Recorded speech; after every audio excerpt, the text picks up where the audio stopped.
ఎక్కడి నుంచి వచ్చింది అనేది మనం ఈరోజు వాక్యములోంచి తెలుసుకుంటున్నాం. నిజమే, ఇంతవరకు కూడా మనము మాటల ద్వారా పరిశుద్ధత అని మనం అనుకుంటాం, కానీ పరిశుద్ధత ఎక్కడుందో, పరిశుద్ధంగా ఏ విధంగా జీవించాలో మనకు తెలియదు. ఎందుకంటే ఈ లోకపరమైన ఆలోచనలు కొనసాగించుకుంటూ, లోకానుసారమైన ఆలోచనలు కలుగుతూ, పరిశుద్ధత లేని వారిగా మనము మన జీవితాలు కొనసాగించే విధానము కలిగి ఉన్నాం. ఈరోజు ఆయన వాక్యం ద్వారా కొన్ని విషయాలు మనకు తెలియపరుస్తూ పోతా ఉన్నాడు ఆయన. అసలు పరిశుద్ధత అంటే ఏంటి, పరిశుద్ధత ఏ ప్రదేశాల్లో ఉంటుంది, అసలు పరిశుద్ధత ఎక్కడి నుంచి వచ్చింది అనేది మనం చూస్తే, నిర్గమాకాండము 3వ అధ్యాయము 5వ వచనంలో మనం చూస్తే, ఇక్కడ దేవుని బిడ్డలారా, యేసు ప్రభువు వారు మోషేతో మాట్లాడుతూ ఉన్న మాట ఇది. మండుచున్న పొద మోషే చూసి మోషే చాలా ఇదిగా మరి భయపడతాడు.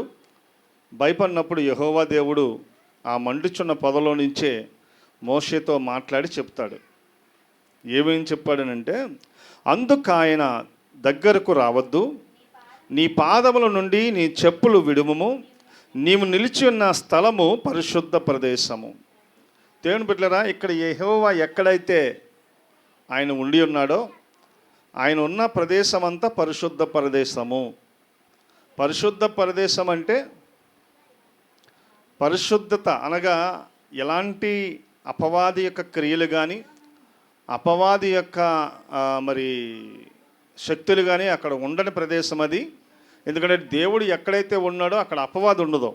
కనుక మోషేకి యెహోవా దేవుడు దర్శనం ఇచ్చి, ఆయన మండుచున్న పొద నుంచి యెహోవా దేవుడు మాట్లాడుచుండగా, మోషే చెప్పులతోనే వెళ్ళిపోతుంటే మోషేతో మాట్లాడిన మాట ఇది. ఇది పరిశుద్ధ స్థలము, నీ చెప్పులు నువ్వు బయట తీసి అప్పుడు నువ్వు నా దగ్గరికి రామంటాడు యెహోవా దేవుడు మోషేతో. దేవుని మాట ఎక్కడైతే ఉందో అదంతా పరిశుద్ధమైంది. దేవునికి స్తోత్రం, హల్లెలూయా. దేవుని మాట ఎక్కడైతే ఉందో అక్కడ దేవుని మాట ప్రకటించబడుతున్న స్థలమంతా పరిశుద్ధమైంది. ఎందుకంటే ఆ పరిశుద్ధతలోకి అపవాది రాదు, చీకటి రాదు, అంధకార శక్తుల ప్రభావం ఉండదు. ఎందుకంటే దేవుడు ఎక్కడుంటే అక్కడ వెలుగు ఉంటుంది, దేవుడు ఎక్కడుంటే అక్కడ సంతోషం ఉంటుంది, దేవుడు ఎక్కడుంటే అక్కడ ఆనందం ఉంటుంది. కానీ శోధనకి, శ్రమకి, కష్టానికి దారి ఉండదు అక్కడ దేవుని దగ్గర. కనుక పరిశుద్ధత మనము కలిగి ఉండాలంటే ఇక్కడ యెహోవా దేవుడు మోషేతో చెప్తున్నాడు, అయ్యా మోషే, అందుకైనా నీవు నా దగ్గరికి రావద్దు, నీ పాదముల నుండి నీ చెప్పులు విడువము, నీవు నిలిచి ఉన్న ప్రదేశం, నీవు నిలిచి ఉన్న స్థలము పరిశుద్ధ స్థలము నేను. దేవుని బిడ్డలారా, ఎక్కడైతే యెహోవా దేవుడు మాట మనం వింటున్నామో అదంతా, ఈ మాట ఎక్కడి వరకు వెళ్తుందో అక్కడ అంతా కూడా పరిశుద్ధమే. దేవుని మాట ఉన్నతమైనది, దేవుని మాట ఉన్నతమైనది. ఆ మాట చాలామందికి ఒక మంచి శక్తిని దేవుడు అనుగ్రహిస్తూ ఉంటాడు. ఆ పరిశుద్ధత రావడం వల్ల ఎంత మేలంటే, దేవుని చేత దీవించబడతాం, దేవుని చేత ఆశీర్వదించబడతాం.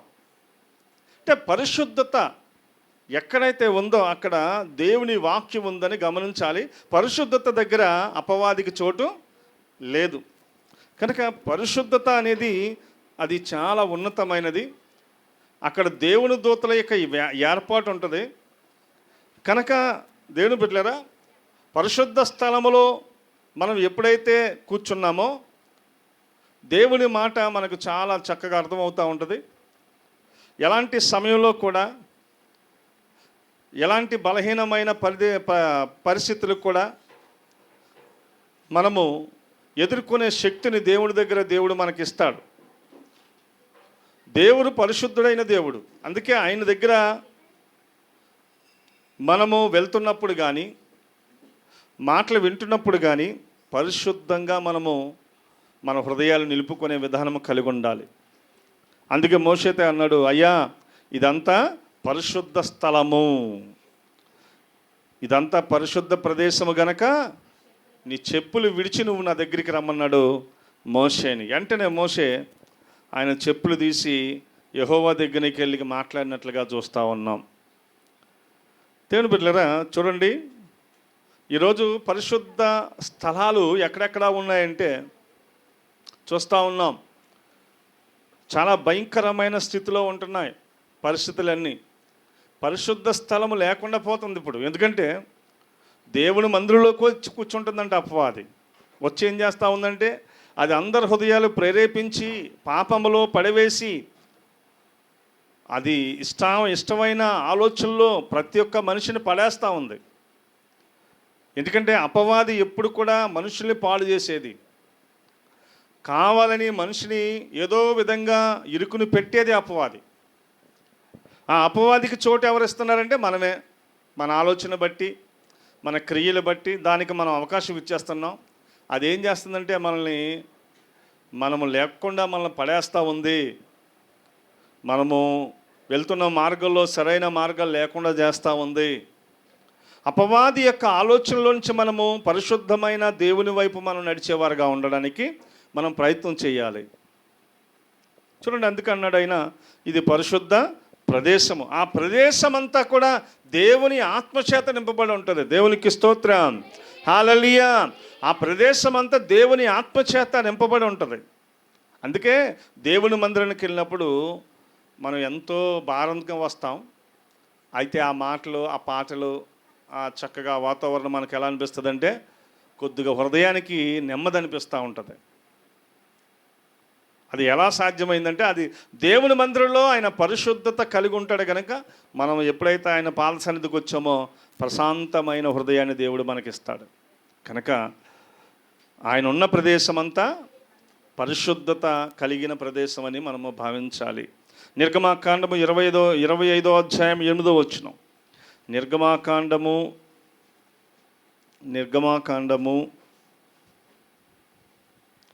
25వ అధ్యాయము 8వ వచనం మనం చూస్తే, నేను వారిలో నివసించినట్లు వారు నాకు పరిశుద్ధ స్థలమును నిర్మింపవలెను. దేవుడైన యెహోవా మనలో నివాసం చెయ్యాలంటే మనము పరిశుద్ధంగా జీవించాలి. మోషేతో దేవుడు చెప్తున్న మాట, నేను వారి మధ్యలోకి రావాలంటే నాకు ప్రత్యేకంగా పరిశుద్ధ స్థలము కావాలి. తండ్రైన దేవుడు ఆయన మాట ప్రతి ఒక్కరిని కూడా తెలియపరుస్తూ ఉన్నాడు. పరిశుద్ధ స్థలము ఆయనకు కావాలి. మనిషిలో పరిశుద్ధ స్థలం ఎక్కడుందో చెప్పండి. మనుషులో పరిశుద్ధత స్థలం ఎక్కడుంది? పరిశుద్ధ స్థలము. మనిషి యొక్క ఆలోచన చెడ్డదైంది, కానీ దేవుని మాట చేత, దేవుని ఆత్మచేత నింపబడితే మన హృదయమే పరిశుద్ధమైనది. దేవునికి స్తోత్రం, హల్లెలూయా. మన ఆలోచనలు పరిశుద్ధమైతే మన హృదయము పరిశుద్ధం అవుతుంది. ఈ పరిశుద్ధమైన ఆలోచనలు బట్టి, ఈ పరిశుద్ధత కలిగిన దేవుని ఆత్మచేత నింపబడిన దేహాన్ని బట్టి మనము విశ్వాస జీవితాన్ని కొనసాగించే మార్గం అనేది మనకు దేవుడు తెలిస్తాడు. చూసినట్లయితే అంటాడు ఆయన, నేను వారిలో నివాసం చేసినట్లు వారు నాకు పరిశుద్ధ స్థలమును నిర్మింపవలను. పరిశుద్ధ స్థలము నిర్మింపవలను అనగా పరిశుద్ధముగా మనము జీవించినట్లయితే ఆయన మనలో జీవిస్తాడు. అందుకన్నాడు ఆయన, దేవుని వాక్యము అది పరిశుద్ధమైనది. అది ఎవరైతే వింటున్నారో, ఎవరైతే ధ్యానం చేస్తున్నారో వారిలోకి దేవుని యొక్క ఆత్మ, పరిశుద్ధమైన ఆత్మ వారిలోకి దేవుడు అనుగ్రహించబడతా ఉంటారు. ఎప్పుడైతే ఆ పరిశుద్ధత మనం కలిగి ఉన్నామో చాలా చక్కగా ఆత్మశక్తిని మనం పొందుకునే అవకాశం ఉంటుంది. మరి మనుషుల్లో ఏం లేదంటే ఇప్పుడు పరిశుద్ధత లేదు, పవిత్రమైన ఆలోచనలు ఈరోజు ఎవరికి లేవు. ఎందుకంటే స్వార్థపూరితమైన జీవితంలో ఉన్న మనము, స్వార్థపూరితమైన ఆలోచనలు, మన అలవాట్లు కూడా స్వార్థంగా ఉంటే దేవునికి ఇష్టమైనగా ఉండవు. అందుకే దేవుని బిడ్డలారా పరిశుద్ధ స్థలాన్ని కూడా పాడు చేసే పరిస్థితి కలిగిన వారం అయిపోతున్నాం. దేవుని మాట పంచే ప్రదేశమంతా పరిశుద్ధ స్థలము. ఆ స్థలములో ఎలాంటి ఆలోచనలకు తావలేదు. ప్రభు సన్నిధికి వచ్చిన మనము పరిశుద్ధత పొందుకొని వెళ్ళాలి. అలా ఉండాలంటే ఏం చేయాలి? మన హృదయాలు మనము శుద్ధులుగా చేసుకొని వాక్యాన్ని చక్కగా ధ్యానిస్తూ వాక్యాన్ని చక్కగా వింటూ మనము పరిశుద్ధత కలిగిన వారమై ఉండడానికి ప్రయత్నం చేయాలి. కనుక దేవుని బిడ్డలారా, నీ దేహమే దేవుని ఆలయమై ఉంది. నీ దేహమే దేవుని అంటే ఇప్పుడు దేహమంతా దేవుని ఆలయమై ఉన్నప్పుడు నీలో పరిశుద్ధత అనగా పరిశుద్ధమైన ఆలోచన, పరిశుద్ధమైన జీవితము నీలో లేనప్పుడు దేవుడు మనలో నివాసము చేయడు. దేవుని బిడ్డలారా, ఒకప్పుడు భక్తిపరులు పెద్దలైన వారు నడిచినప్పుడు వెళ్తుంటే వారు నీడ పడితే స్వస్థత వచ్చేసేది. వారు మాట్లాడితే చల్లదనం అన్న ఎంతగా ఎదుటి వాళ్ళు బాగుపడిపోయేవారు. ఎందుకంటే దేవుని యొక్క వాక్యమును బట్టి నింపబడిన వారు పరిశుద్ధత కలిగిన వారు. అందుకే వారు ఎక్కడికి వెళ్ళినా కానీ అద్భుతాలు ఆశ్చర్యకార్యాలు చూశారు. వారు దేవుని బిడ్డలారా చాలామంది ఆత్మల రక్షణకు కారకులయ్యారు వారు. ఈరోజు మనకు అంత అవకాశం లేదు. ఎందుకంటే ఎక్కడికక్కడ స్వార్థము పెరిగిపోయి ఈరోజు ఆ పరిశుద్ధత మనలో లేకుండా చేసేసుకుంటా ఉన్నాం. గమనించాలి. దేవుడు మనలో నివాసం చేయాలంటే ఏం చేయాలంటే పరిశుద్ధంగా నీ జీవితం ఉండాలి. పరిశుద్ధమైన జీవితం మనలో ఉండాలని ప్రభు మనకు తెలియపరుస్తూ ఉన్నాడు. 35వ వచనం, నిర్గమాకాండము 35వ అధ్యాయము.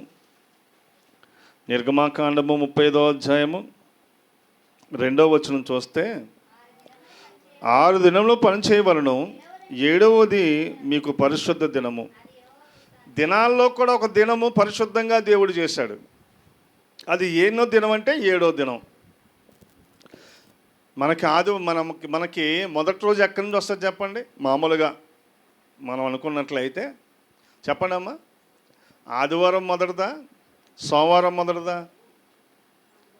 అమ్మా? మనం మామూలుగా అంటే లోకరీతిగా అంటే సోమవారం ఒకటండి అంటాం కదా. కానీ దేవుని మాట ఏమంటుందంటే ఆదివారం ఒకటి అంటుంది. అందుకే ఏమన్నారు?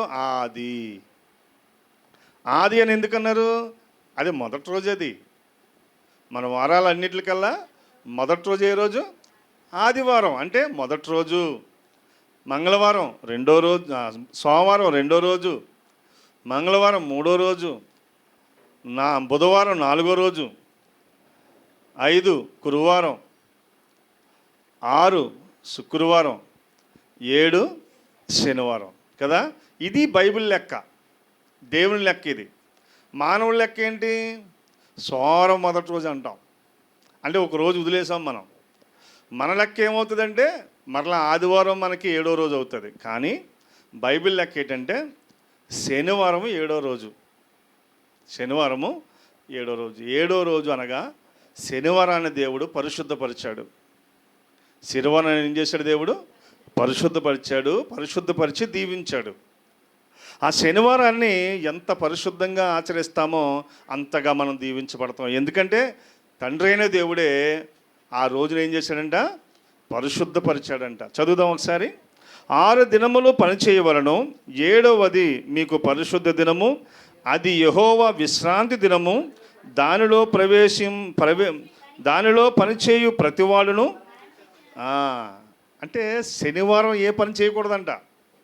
కానీ విశ్రాంతి దినం మనం ఏం చేస్తామంటే శనివారం నుంచి ఆదివారానికి మార్చేసరికి మనం ఏం చేస్తున్నామంటే ఆదివారం సెలవు తీసుకుంటున్నాం. ఎందుకంటే ఆదివారం సెలవు వచ్చింది. ఎక్కడ చూసినా ఎక్కడ ఉంది? ఆదివారం సెలవు వచ్చింది కనుక ఆదివారం మనం కొనసాగించుకుంటాం. ఆ రోజంతా సెలవు దినం అనుకుంటాం. ఎందుకంటే పునరుద్ధాన దినాన్ని బేస్ చేసుకొని ఆ రోజు ప్రత్యేకంగా యేసు ప్రభు వారు ఆదివారం తిరిగి లేచిన రోజు కనుక ఆ రోజు ఆరాధన కొనసాగిద్దామని పెద్దలు పెట్టి ఏం చేశారంటే విశ్రాంతి దినం నుంచి ఆ మొదటి రోజున ఆరాధన జరిగించడానికి సిద్ధపడ్డారు. కానీ నిజానికి తండ్రి అయిన దేవుడు చెప్పింది ఏంటంటే విశ్రాంతి దినము 7వ రోజు, అది శనివారం. ఆరాధనలన్నీ మనకు శనివారం జరగాలి. కానీ శనివారం నుంచి ఏం చేస్తున్నాం? ఆదివారానికి మనము ఆరాధనలు జరిగించుకుంటున్నాం. ఏదేమైనా దేవుని కృప, శనివారం కూడా మనం ఆరాధన జరిగించుకోవచ్చు. దాంట్లో ఇబ్బంది ఏమి లేదు. శనివారం ఆరాధన జరిపించుకోవచ్చు. ఎందుకంటే ఆత్మానుసారంగా జీవించే వాళ్ళు శనివారం తప్పనిసరిగా ఆరాధన పెడతారు. చూడండి, చాలామంది ఎలా పడితే అలా కొనసాగిస్తారు, కానీ అసలుకి నిజం చెప్పాలంటే శనివారం ఆరాధన ఉండాలి. అది చాలా ఆత్మీయంగా ఉంటుంది. ఎందుకంటే దేవుడైన యెహోవా ఏం చేశాడంట, ఆయన యెహోవా ఏం చేశాడు, పరిశుద్ధ దినముగా ఆయన ప్రకటించాడు. ఏ రోజుని? 7వ రోజుని. కనుక దేవుని బిడ్డలారా, ఒక దినాన్ని కూడా దేవుడు ఏం చేశాడు, పరిశుద్ధపరిచాడు. ఎందుకనంటే ఆ పరిశుద్ధత కలిగిన దినములో దేవుడు మనకు ఆసన్నుడుగా ఉంటాడు. దేవునికి స్తోత్రం, హల్లెలూయా. ఆ పరిశుద్ధమైన దినంలో దేవుడు మనకి ఆసన్నుడిగా ఉంటాడు. కనుక ఆ రోజు తప్పనిసరిగా ఆరాధనకి వెళ్ళడానికి ఆలోచన చేయాలి. ఆదివారం ఆరాధన అది పునరుద్ధానపు ఆరాధన. శనివారము అది చాలా ప్రత్యేకమైనది, విశ్రాంతి దినము యొక్క ఆరాధన. శనివారం నైట్ చేసుకునే ఆరాధన అది చాలా మంచిది. అది చేసుకుంటే చాలా మంచిది. ఎందుకంటే ఆయన చెబుతున్నాడు, దానిలో పనిచేయవాడును మరణశిక్ష నందునని వాక్యములో రాయబడింది. చాలామంది శనివారం పైనకి వెళ్ళకుండా ఉన్నవారు ఉంటారా? శనివారమే డబ్బులు ఇస్తారు అందరికీ. ఏ పనికి వెళ్ళినా, ఏ ఉద్యోగానికి వెళ్ళినా, ఏ వ్యాపారానికి వెళ్ళినా శనివారం లెక్కలు ఉంటాయి బాగా. శనివారం లెక్కలు చూసి అమౌంట్ ఇస్తారు. ఆదివారం సెలవు రోజుగా ఉంటుంది. కానీ ప్రతి ఒక్కరు కూడా శనివారం పనికి వెళ్ళకుండా ఉండం. ప్రతి ఒక్కరం కూడా శనివారం పనికి వెళ్ళకుండా ఉండలేం. అంటే దేవుని బిడ్డలారా గమనించాలి. ఒక దినాన కూడా దేవుడు ఏం చేశాడు, పరిశుద్ధపరిచాడు. ఆ దినములోనే దేవుడు విశ్రాంతి తీసుకొని మన విన్నపాలన్నీ వినే రోజు ఏ రోజు అంటే విశ్రాంతి దినము. విశ్రాంతి దినములో దేవుడు మన మొరలన్నీ వింటాడంట. అంటే మొదటగా మనం చూసినప్పుడు పరిశుద్ధ స్థలము కొరకు మనం చూసాం. మోషేతో దేవుడు చెప్పాడు, పరిశుద్ధ స్థలము నాయన ఇదని. ఎందుకంటే ఆయన మాట ఎక్కడైతే ఉందో, ఆ మాట ఎక్కడైతే ఎంతవరకు అయితే వెళ్తుందో ఆ ప్రదేశం అంతా పరిశుద్ధమైన ప్రదేశమని యెహోవా దేవుడు మోషేతో చెప్పాడు. అలాగే దేవుడంట చెప్పాడు, నేను మీ మధ్యలోకి రావాలంటే మీరు పరిశుద్ధ స్థలము నాకు కావాలన్నాడు. మోషేతో చెప్పాడు. అలాగే మోషే వెళ్ళినప్పుడల్లా ఆయన ఏం చేస్తున్నాడంటే పరిశుద్ధంగా ఒక చక్కగా ఒక గూడు వేసేసేవాడు. ఆ గూడు గుడారం వేసిన తర్వాత గుడారంలో ఆ మందసం ఏర్పాటు చేసేవాడు. సన్నిధి రొట్టెల బల్ల ఒకటి ఉండేది. ధూపం వేసేది ఒక మరి ఒక ఏమంటారు దాన్ని అమ్మా, ధూపవేదిక అదేనా, అదొకటి ఉంటుంది. అహరోను కర్ర ఒకటి ఆ యొక్క మందసంలో ఉంటుంది అన్నమాట. ఆ మందసం ఎక్కడైతే ఉందో అక్కడ యెహోవా దేవుడు దానిపైన ఆయన ఆత్మ దిగొచ్చేది. ఆయన ఆత్మ ఎప్పుడైతే అక్కడ దిగొచ్చిందో ప్రజలందరూ కూడా దేవునికి చాలా స్తుతులు చెల్లించేవారు. ఈరోజు మందిరంలోకి వచ్చి కామగుండా కూర్చుంటున్నారు, కానీ దేవుని మాటలు వాక్యానికి సేవకుడు ఎప్పుడైతే నించున్నాడో ప్రజలందరూ కూడా నిలబడి, ప్రజలందరూ కూర్చుండేవాళ్ళు కాదు, అప్పట్లో నిలబడి వాక్యాన్ని వినేవారు. ఎజ్రా దేవుని వాక్యాన్ని చదువుతుంటే ఇశ్రాయేల్ ప్రజలందరూ కూడా ఏం చేసేవారంట, నిలబడి వాక్యాన్ని వింటూ గుండెలు బాదుకుంటూ ఏడుస్తుండేవారంట. మేము పాపులున్నైనా మమ్మల్ని క్షమించని వాక్యం సేవకుడు చెప్తున్నాడు, కానీ ప్రజలందరూ కూడా గుండెలు బాదుకొని ఏడుస్తున్నారంట దేవుడు మాట్లాడుతున్న మాటలకి. అంటే దేవుని ప్రజలు, దేవుని బిడ్డలారా, దేవుని వాక్యం వలన వారికున్న శ్రద్ధ, వారికున్న విధేయత ఎలా చూపిస్తామంటే మనం చేసే పనుల ద్వారా మన శ్రద్ధ, మన విధేయత చూపించేవారు వాళ్ళు కదండి. ఇప్పుడు అంటే ఏం చేస్తున్నాం, అందరూ కూర్చుంటాం కంపల్సరీ. సేవకుడు ఒక్కడే నిలబడతాడు కదా. కానీ సేవకుడు ఎప్పుడైతే పరిశుద్ధ గ్రంథం ఓపెన్ చేశాడో సంఘం అంతా నిలబడాలి. సంఘం అంతా నిలబడి ఎంతసేపు వాక్యం ఉంటుందో అంతసేపు ఆరు కూడా నిలబడాలి, వాక్యం చక్కగా వినాలి. ఇప్పుడు ఉందా ఇలాగా రూలు? ఏ మందిరంలో నేను ఉందంటే ఇలాగా ఎక్కడా లేదు. ఎందుకంటే కూర్చుని పెడేశారు. కూర్చుని పెడేసి ఏం చేస్తున్నారంటే ఇంకా మత్తులు చేస్తూ ఉన్నారు. కనుక దేవుని బిడ్డలారా, యెహోవా దేవుడు విశ్రాంతి దినాన్ని ఏం చేశాడంట, పరిశుద్ధపరిచాడంట. ఆ దినములోనే దేవుడు మనతో మాట్లాడతాడు. ఆ దినమే మనకు దగ్గరగా ఆసన్నుడిగా ఉంటాడని వాక్యము సెలవిస్తూ ఉంది. మొదటి దినవృత్తాంతాల గ్రంథము 29వ అధ్యాయము మొదటి దినవృత్తాంతాల గ్రంథము 29వ అధ్యాయము 16వ వచనం మనం చూస్తే, మందిరము పరిశుద్ధ స్థలము. ఈ మందిరం ఎలాంటిదంట? పరిశుద్ధ స్థలము. అంటే ఈ మందిరానికి వచ్చే ప్రతి ఒక్కరు కూడా ఇప్పుడు ఎలా ఉండాలి? పరిశుద్ధ స్థలానికి వెళ్ళామండి, అప్పుడు మనం ఎలా ఉండాలి చెప్పండి? చెప్పండి అందరూ. మనము పరిశుద్ధత పొందిన వారమై ఉండాలి. చిన్ననాటి నుంచి దేవుని మందిరంలో నడుస్తున్నాం, చిన్ననాటి నుంచి దేవుని పాటలు పాడుతున్నాం, దేవుని వాక్యాన్ని ప్రకటిస్తున్నాం. కానీ ఆ పరిశుద్ధత మనము కలిగిన వారమై ఉండలేకపోతున్నాం. ఎందుకంటే లోకానుసారమైన జీవితాలు కలిగిన మనం ఆ పరిశుద్ధత, అంటే ఇక్కడికి వచ్చిన పరిశుద్ధత మనలోకి రావాలి. మనలోకి అంటే ఎక్కడికి రావాలి? మన బ్రతుకులోకి రావాలి పరిశుద్ధత. అప్పుడే మనం దేవుని బిడ్డలుగా ఎంచబడతాం. చూడండి, వాక్యం చేస్తున్నాం చూడండి. మా దేవ యెహోవా, నీ పరిశుద్ధ నామము యొక్క ఘనత కొరకు మందిరమును కట్టించుటకై మేము సమకూర్చిన ఈ వస్తు సముదాయమును నీ వలన కలిగినదే, అంతయు నీదై ఉన్నది. అంతా దేవునిదే. అయితే మనం ఏం చేయబడాలి? యెహోవా నీ పరిశుద్ధ నామము యొక్క ఘనత కొరకు, ఆయన ఘనత కొరకు మందిరానికి దేవుడు నిర్మించాడు. ఆయన ఘనత కొరకు దేవుని మందిరాన్ని ఆయన చక్కగా నిర్మించాడు. అక్కడ ఉండేది ఎవరంటే యెహోవా దేవుడు ఉంటాడు. అదంతా ఎలాంటిదంట? పరిశుద్ధ స్థలము. ఇప్పుడు చూడండి, ఇక్కడ ఈ మందిరం ఎక్కడైతే, దీనికి మనం ఎలాగైతే మనము ఈ యొక్క పరిశుద్ధంగా మరి ఏం చేస్తామంటే షెడ్ నిర్మించాం. బయట ఎంతవరకు షెడ్ ఉందో అంతవరకు కంచె అనేది ఉంటుంది.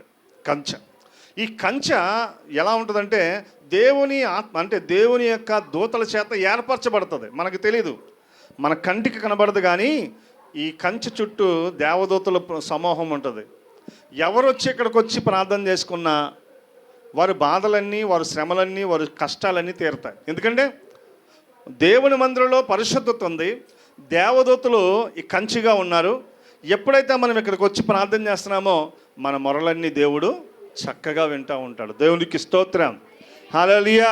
మన మొరలన్నీ దేవుడు వింటాడు. తద్వారా మేలు పొందుకునే అవకాశం మనకు ఉంటుంది. పరిశుద్ధ స్థలంలో ఎవరుంటారు? దేవుడు ఉంటాడు. యెరూషలేము మందిరంలోని పరిశుద్ధ స్థలం ఒకటి, అతి పరిశుద్ధ స్థలం ఇంకొకటి. దేవుని మందిరంలో అనే సొలొమోను మహారాజు గారు కట్టించిన మందిరంలో పరిశుద్ధ స్థలం ఒకటి, అతి పరిశుద్ధ స్థలం ఒకటి. గమనించారా మీరు? ఏమో తెలుసా?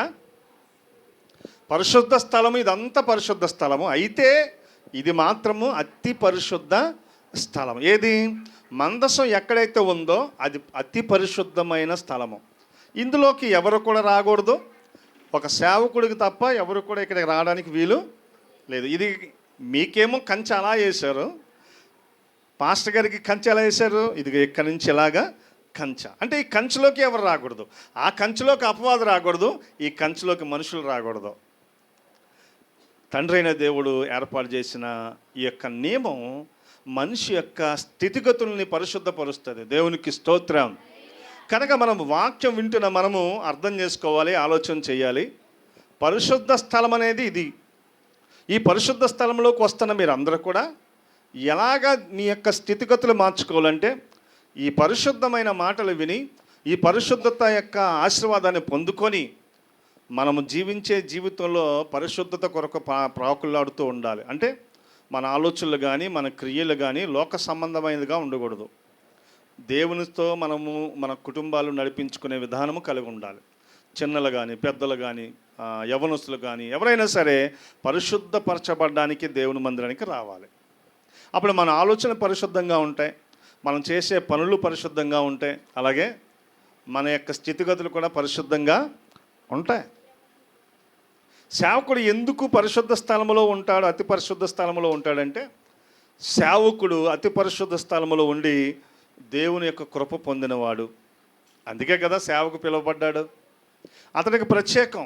అందుకే చూడండి, పాస్టర్ గారికి ఎక్కడికి వెళ్ళినా ప్రత్యేకంగా చూస్తాం. ఎందుకని? అతడు ప్రత్యేకమైన వాడు, దేవుని అభిషేకంతో దేవుని సేవ చేస్తున్నవాడు, ప్రత్యేకింపబడినవాడు. కనుక అతడు పరిశుద్ధంగా ఉండాలి, ప్రత్యేకంగా ఉండాలి, దేవుని కొరకే ఆలోచన చేస్తూ ఉండాలి. సేవకులు లోకపరమైన ఆలోచనలు మనలో ఉండకూడదు. కనుక దేవుని బిడ్డలారా ఆయన చెప్తా ఉన్నాడు, నీ పరిశుద్ధ స్థలము యొక్క ఘనత కొరకు మందిరమును కట్టుటకై వారు సిద్ధపడి ఉన్నారంట. ఆయనకి ఏం కావాలి? పరిశుద్ధ స్థలం కావాలి. ఎక్కడుంది ఆయన పరిశుద్ధ స్థలం? ఈ లోకములో పరిశుద్ధ స్థలం ఎక్కడ ఉందా అంటే మామూలుగా చెప్పుకోవాలంటే దేవుని మందిరము పరిశుద్ధ స్థలము అంటాం. మరి మనుషులో పరిశుద్ధ స్థలం ఏది? ఇందాక అన్నాను కదా, నీ హృదయమే పరిశుద్ధమైనది. అందుకే ఆ హృదయంలోనే దేవుడు ఏమంటున్నాడు? ఆయన వాక్యాన్ని పెట్టాలనుకుంటున్నాడు. నీ హృదయమే పరిశుద్ధంగా నువ్వు చేసుకొని ఆ హృదయంలో దేవుని వాక్యాన్ని ఏం చేయమన్నాడు? రాసుకోండి. యవనస్తులు దేని చేత శుద్ధీకరించబడతారంటే నీ వాక్యాన్ని వాళ్ళ హృదయంలో రాసుకొని బట్టి ఏం చెబుతారంట? శుద్ధీకరించబడతారంట. అంటే మన హృదయాల్లో దేవుని వాక్యం ఉండాలి. మన బ్రతుకులో పరిశుద్ధత కలిగి మనం ఉంటే మన జీవితాలు పరిశుద్ధమైన మార్గంలో నడిచే అవకాశం ఉంటుంది. ఈరోజు ఏదో జీవించేస్తున్నాం అంతే, అందరూ ఎలా పడితే అలా తిరిగేస్తున్నాం, అందరూ ఎలా పడితే అలా ఆలోచన చేస్తున్నాం. కానీ అది దేవుని దగ్గర కుదరదండి. దేవుని దగ్గరికి కుదరదు. దేవుని బిడ్డగా నువ్వు ఉన్నప్పుడు నీ ఆలోచన పరిశుద్ధమైన ఆలోచనలో ఉండాలి. నీ జీవితము పరిశుద్ధమైన మార్గంలో నడవాలి తప్ప అందరికలాగా దేవుడు నీ వైపు అందరికలాగా ఆలోచన చేయకూడదు. దేవుడు మన వైపు ఎప్పుడు చూస్తాడంటే మనలో పరిశుద్ధత మనము కలిగి ఉన్నప్పుడే దేవుడు మన వైపు చూస్తాడు. అర్థమవుతుందండి? అర్థమవుతుందా? మనలో ఏముండాలి? పరిశుద్ధత కలిగి ఉంటేనే మన వైపు చూస్తాడు. మనం ప్రార్థన చేసేస్తున్నాం, పాటలు పాడుతున్నాం, వాక్యాలు చదివేస్తున్నాం, పరిశుద్ధత మాత్రం లేకుండా నువ్వు ఎన్ని చేసినా అది వ్యర్థమే. అవునాగా చెప్పండి. మనలో పరిశుద్ధత లేదు, నువ్వు ఎన్ని చేసినా ప్రయోజనం ఏంటి? దేవుడు వింటాడా అండి? చెప్పండి ఒకసారి. మన మనవలు వింటాడా దేవుడు? వినడు. ఎందుకని? మన పాపంలో అడ్డుగోడగా ఉన్నాయంట. ఎలా ఉన్నాయంట? మన పాపంలో దేవునికి మనకి అడ్డుగోడగా ఉన్నాయి. నీ మొర దేవుడు వినలేకపోతున్నాడంటే దానికి కారణం మన పాపములు ఎక్కువైపోయినాయి. ఆ పాపములు ఎక్కువైపోవడం వల్ల దేవుడు మన మొర వినలేకపోతున్నాడు. అంటే మనము పరిశుద్ధపరచడానికి ఆలోచన చేస్తే ఆయన పరిశుద్ధ స్థలంలోకి వచ్చి పరిశుద్ధమైన జీవితాన్ని గడిపితే అప్పుడు మనము దేవుని బిడ్డలుగా ఉండే గొప్ప అవకాశం మనము కలిగిన వారం అవుతాం. మత్తయి సువార్త 6వ అధ్యాయము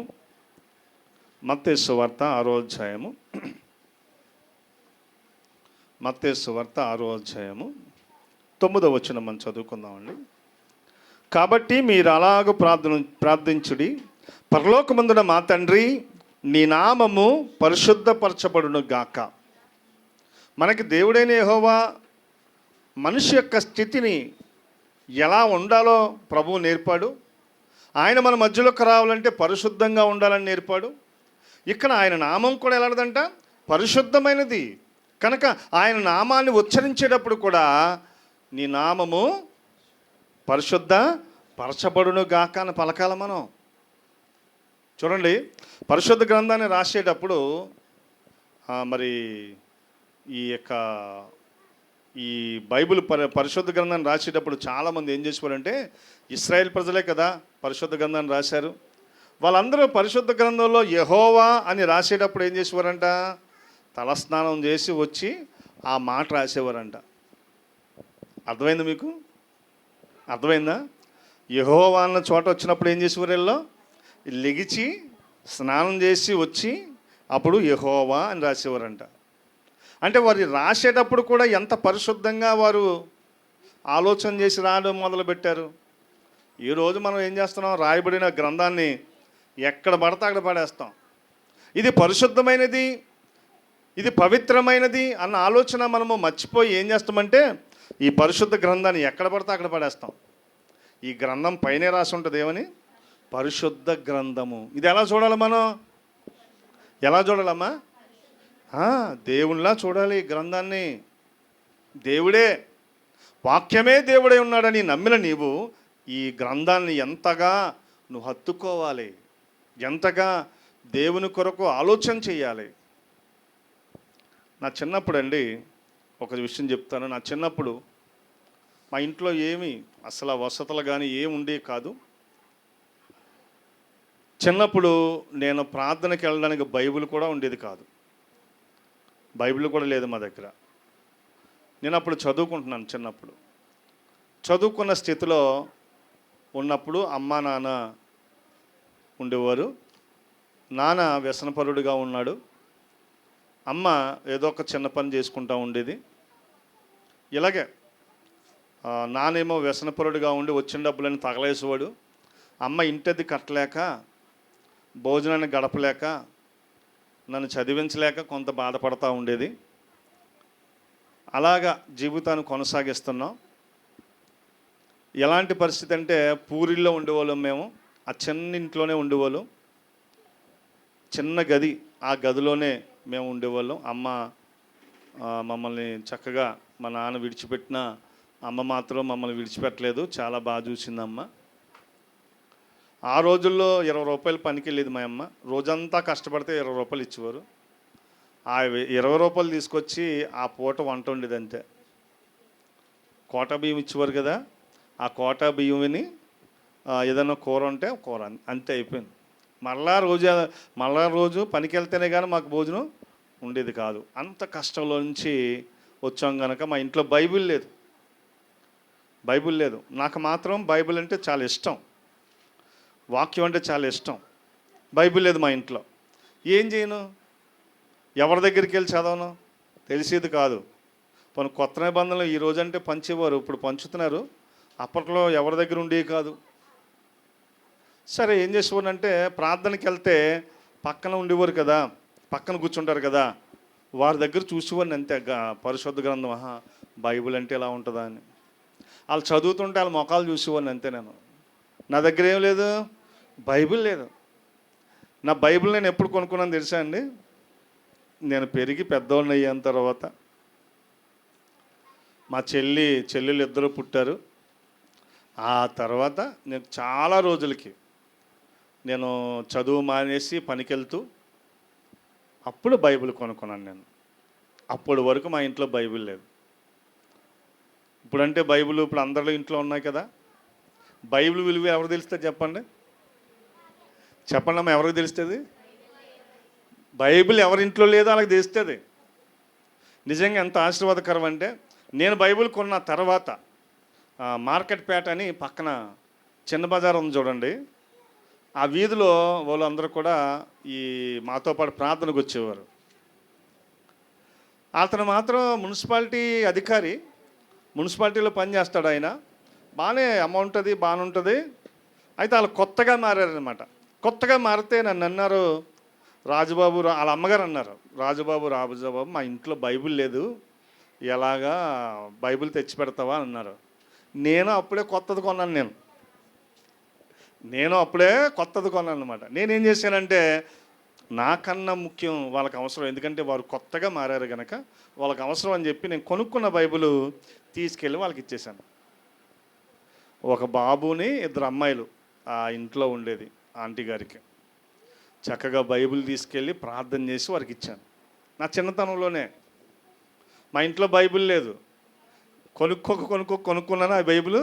వాళ్ళకి లేదనగానే ఏం చేశాను, తీసుకెళ్ళి ఇచ్చేసాను. మళ్ళీ దేవుని కృపను బట్టి మరలా ఒకసారి అక్కడ మన జేమ్స్ గారు ఉన్నారు కదా, జేమ్స్ గారి దగ్గరికి వెళ్ళి ఒక బైబిల్ కొనుక్కున్నాను. అప్పుడు ఆ బైబిలే ఇప్పటికీ నాతో ఉంటుంది అలాగా. నిజంగా దేవుని బిడ్డలారా, బైబిల్ అంటే ఇది పరిశుద్ధమైంది. దాన్ని నువ్వు పరిశుద్ధంగా చూసావు అనుకోండి, ఆ పరిశుద్ధతే మనలోకి వస్తుంది. పరిశుద్ధ గ్రంథాన్ని దగ్గర పెట్టుకొని పరిశుద్ధత అంటాం. ఆ గ్రంథాన్ని దగ్గర పెట్టుకొని నువ్వు చదువుతుంటే ఆ మాటలన్నీ నిన్ను పరిశుద్ధపరుస్తాయి. కానీ ఈరోజు చూడండి, బైబిల్ చూడండి ఎలా ఉంటాయో, చింపేసి చిరిగేసి ఎలా ఉంటాయంటే కుక్కలు చింపిన ఇస్తర్లాగా అయిపోతాయి బైబిల్ చాలామంది చేతిలో. అవి చూసి బాధపడతా ఉంటాను, అయ్యో ఏటిది. ఫోటోలు అయితే అలా చేస్తే సరిపోతాయి. ఫోటోలు అలా చిరిగిపోయి ఉంటే ఒప్పుకుంటామండి మనం పెళ్లి ఫోటోలు కానీ ఫ్రెండ్స్తో దిగిన ఫోటోలు కానీ ఒప్పుకుంటామండి? అస్సలు ఒప్పుకోం. బైబిల్ మాత్రం చూడండి, వాళ్ళు వచ్చి బైబిల్ తీయగానే ఎక్కడ ఏ మొక్క కూడా తెలియదు, అలా చిరిగిపోయి ఉంటాయి. చాలా పరిశుద్ధంగా చూడాలి పరిశుద్ధ గ్రంథాన్ని. ఎందుకంటే దేవుడు ఈ గ్రంథాన్ని మన మధ్యలోకి ఎందుకు ఉంచాడు? ఆ గ్రంథం ద్వారా మనము పరచబడాలి. అందుకే దాని పేరు కూడా పరిశుద్ధ గ్రంథం. కనుక దేవుని బిడ్డలారా ఇక్కడ వాక్యంలో చూస్తే ఏం చదవండి. కాబట్టి మీరు అలాగ ప్రార్థన చేయడి, పరలోకమందున్న మా తండ్రి, నీ నామము పరిశుద్ధపరచబడును గాక. దేవుని నామము పరిశుద్ధమైంది. అది నువ్వు ఉచ్చరించే నీవు కూడా, అంటే నువ్వు చెప్పే నీవు కూడా పరిశుద్ధమైన జీవితాన్ని గడపడానికి ఆలోచన చేయాలి. చెబుతున్నాం దేవుని బిడ్డలారా, దేవుని వాక్యాన్ని ప్రకటిస్తున్నాం. ఎవరైతే హృదయానికి దేవుని వాక్యం తాకుతుందో వారు పరిశుద్ధమైన జీవితాన్ని గడిపేవారు అవుతారు. దేవుని వాక్యము వింటున్నా కానీ రెక్లెస్గా, నిర్లక్ష్యంగా ఉంటారు చూడండి. వారు యథావిధి శరమామూలే కానీ వారు ఏమాత్రం కూడా ఆలోచన చేయరు. చూడండి దేవుని బిడ్డలారా, కొంతమంది బైబిళ్ళు ఉంటాయి వాళ్ళ ఇంట్లో, బైబిల్ తెరవరు. ఎందుకు తెరవరో ఏడో తెలియదు. చదువు రాక, చదువచ్చు కానీ ఎందుకు తెరవరు అంతే. ఒకసారి బైబిల్ తెస్తారు, తీసుకొచ్చి బైబిల్ మందిరంలో చూపిస్తారు, అయిపోయింది. ఇంటికి తీసుకెళ్ళి అలా పడేస్తారంట. ఇది నువ్వు దినవారాత్రులు ధ్యానిస్తేనే కానీ నీ హృదయానికి నెమ్మది ఉండదు. దేవుని వాక్యాన్ని ఏం చేయమన్నాడు ఆయన? దివారాత్రములు ధ్యానించు, అప్పుడు నీ హృదయానికి ఏముంటుంది? నెమ్మది, పరిశుద్ధమైన మార్గం. ఇది ఆలోచన చేయమే. లోకానుసారమైన ఆలోచనలు కలిగి ఉన్న మనం ఆ పరిశుద్ధ గ్రంథం దగ్గరికి వచ్చి జడుతారు చాలామంది. అవే బైబిలా అమ్మో, మీరు వాక్యం చెప్పండి, అయ్య బాబు మేమేం చెప్పమో, అలాగని అల్లిపోతూ ఉంటారు. ఎందుకని? అది పరిశుద్ధ గ్రంథం అని తెలుసు, కానీ ఏం చేస్తున్నాం? దాని ఎడల శ్రద్ధ లేకుండా నిర్లక్ష్యంగా వ్యవహరిస్తూ ఉంటాం. మన బైబిల్ ఎలా పరిశుద్ధంగా ఉంటుందో మన జీవితాలు కూడా అంత పరిశుద్ధంగా ఉంటాయి. దాన్ని పరిశుద్ధంగా చూస్తే మనము పరిశుద్ధంగా ఉండే అవకాశం కలిగి ఉంటాం.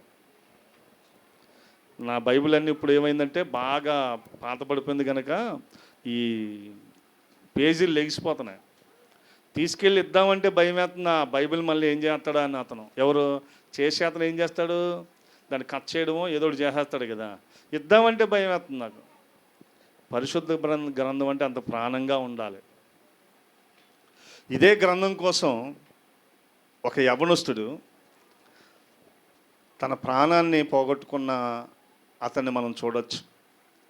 దేవుని సేవ కొరకు ఆలోచన చేసే ఒక కుమారుడు బైబిల్ కోసం ఎంత ప్రయత్నాలు చేసి ఎన్నో బాధలు పడి బైబిల్ నిషేధించబడిందని ఒక ప్రాంతంలో వినబడినప్పుడు ఎన్ని శ్రమలు వచ్చినా నేను బైబిల్ని విడిచిపెట్టకూడదని బైబిల్ హత్తుకొని నడిచేవాడంట ఆ కుర్రోడు ఎక్కడికి వెళ్ళినా. ఒకసారి ఆ గ్రామస్తులందరూ కూడా చూసి, ఈ కుర్రోడు బైబిల్ని వదులుతలేదు, ఈ కుర్రోడిని మనం దండించాలి, ఈ కుర్రోడు వల్ల అనేకమైన వారు బైబిల్ కావాలని అడుగుతున్నారు, అందరికి ఆశ పుట్టేలా ఉంది, ఇతన్ని మనం ఏదోడు చెయ్యాలని చెప్పి ఏం చేశారని చెట్టుకి కట్టేసి నువ్వు మాట వినట్లేదు, బైబిల్ విడిచిపెట్టి వెళ్ళానంటే అతను బైబిల్ లేదండి, ఇది నా బైబిల్ నా ప్రాణం అండి అంటున్నాడంట. నీ వల్ల ఇక్కడ అందరూ చెడిపోతున్నారని చెప్పి చెట్టుకి కట్టేసి కాల్చేశారంట అతన్ని. నువ్వు కాల్చినా పర్లేదు కానీ నేను బైబిల్ మాత్రం విడిచిపెట్టినాడంటే అతను. దేవుని బిడ్డలారా, పరిశుద్ధ గ్రంథాన్ని నువ్వు ఎంత పరిశుద్ధంగా చూస్తావో అంతే పరిశుద్ధంగా మన కుటుంబాలు కూడా ఉంటాయని ఆలోచన చేయాలి. రోజు ఉదయం లేచి వాక్యాన్ని చదవండి, అది ఎంత నెమ్మదినిస్తుంది మనకి. నువ్వు చదువుతున్నప్పుడు నీ పిల్లలు కూడా చూస్తారు, ఆ చూసిన తర్వాత పిల్లలు కూడా ఒక అలవాటుగా మార్చుకుంటారు చదవడం, దాన్ని రాయడం. ఒకటండి, బైబిల్ని ఎప్పుడు కూడా చదివిన తర్వాత ఒక చిన్న బుక్ తీసుకొని రాయడం నేర్చుకోవాలి. ఎందుకంటే బైబిల్ జ్ఞానం లేని మనకి కొద్దిగన్నా దేవుని జ్ఞానంతో నింపుతాడు. ఎప్పుడంటే ఒక పుస్తకం తీసుకోవాలి, నువ్వు ఆదికాండమని ముందుగా రాసుకొని ఫస్ట్ నుంచి రాసుకొని రావాలి. ఫస్ట్ నుంచి రాసుకొస్తుంటే దేవుడు ఇలా చేశాడు, ఇలా చెప్పుతున్నాడు, ఇలా మాట్లాడాడని కనీస జ్ఞానం మనం కలిగి ఉంటాం. ఈరోజు దేవుని బిడ్డలారా, ప్రభు వాక్యాన్ని వింటున్నాం కానీ అది మనం విడిచిపెడుతున్నాం. అంటే దానికి కారణం ఏంటంటే మనలో దేవుని ఆత్మ పనిచేయకపోవడం వల్ల. దేవుని ఆత్మ పనిచేయాలంటే పరిశుద్ధ గ్రంథాన్ని నువ్వు చాలా చక్కగా ధ్యానించడం నేర్చుకోవాలి. నాకైతే వాక్య జ్ఞానం లేనప్పుడు ఇప్పటికీ రాస్తానండి, ఇప్పటికీ నేను అదే పని. బైబిల్ ముందు పెట్టుకుంటాను, పుస్తకం తీసుకుంటాను, చక్కగా రాసుకుంటూ ఉంటాను. ఇప్పటికీ ఆ ప్రిపరేషన్ మనకు అవసరం. వాక్యం చెప్తున్నాం కదా మాకేంట్లే అని ఆలోచన చేయకూడదు. రోజు రోజుకి బైబిల్ మనకు కొత్తగా కనబడుతుంది, కొత్త పుస్తకంలా కనబడుతుంది మనకి. అది తీసుకొని ఎప్పుడైతే రాస్తున్నామో మనకి దేవుని యొక్క ఆత్మ, దేవుడు మనకు తోడించుతాడు. దేవునికి స్తోత్రం. మనం ఆలోచన చెయ్యం. ఈ పరిశుద్ధ గ్రంథాన్ని పేరు కూడా పరిశుద్ధ గ్రంథం అని పెట్టారు కనుక అది చదువుతున్నప్పుడు, ధ్యానిస్తున్నప్పుడు నేను పరిశుద్ధత కలిగిన వారిగా నేను ఆలోచనలను మార్చుకునే అవకాశం ఉంటుంది. కనుక దేవుని బిడ్డలారా, ఇక్కడ వాక్యం చెప్తా ఉంది, నీ నామము పరిశుద్ధము. దేవుని నామాన్ని ఉచ్చరిస్తున్న మనం ఆయన నామం పరిశుద్ధమైందని మనం జ్ఞాపకం పెట్టుకోవాలి. రోమిలికి రాసిన పత్రిక 1వ అధ్యాయము 4వ వచనం చూస్తే